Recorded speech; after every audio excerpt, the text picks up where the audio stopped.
بسم الله الرحمن الرحيم. السلام عليكم ورحمة الله وبركاته. دمان مدى الصومالية وإذن السلامي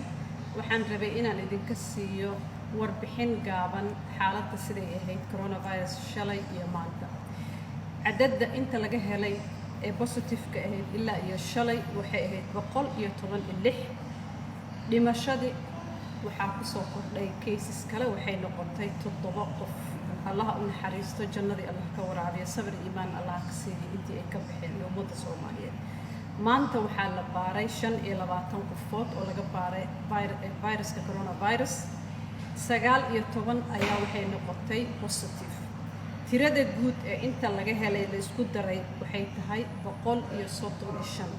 سيداد أركيسان عذر كفيدي سواي سعطا waxaan ku talinaynaa mar walba haddaan wasaaradda caafimaadka iyo guud ahaan bahda caafimaad waxaan ku talinaynaa in taxadarka la badiyo in si kasta oo cudurka looga hortagi karo looga hortago in lagu dadaalo sidii nadaafadda kor looga qaadi lahaa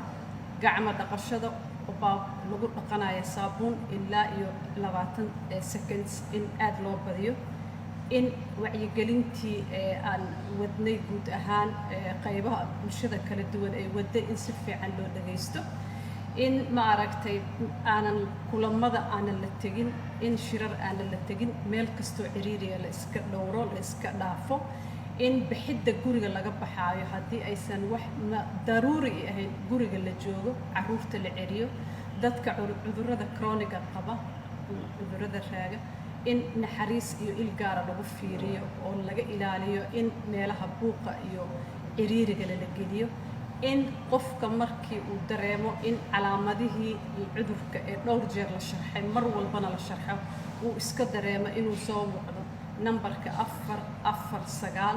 oo runtii aad iyo aad loo casriyo tiradii la badiyay oo dadkii la badiyo tababarada la siiyay oo u shaqeynaya sidii la rabay aad iyo aad waxaan jecelahay inaan ku celino mar walba nambarkaas inuu qofka soo wacdo waxaa la siin doonaa talooyinka caafimaad ee ku aadan haddii loo arko qofka inuu u baahan yahay in baaritaan loo sameeyo iyadana in isla markii la ballamin doono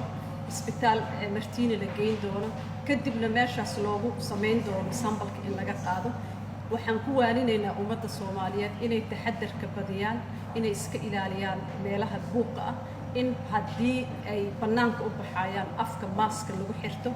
in ma aragtay lagu dadaalo caafimaadka guud ahaan wixii dib u keeni karaan ay iska ilaaliyaan ilaahay waxaan ka baryaynaa inuu caafimaadna siiyo in cudurka ilaahay naga haayo ilaahay waxaan ka baryaynaa in ma aragtay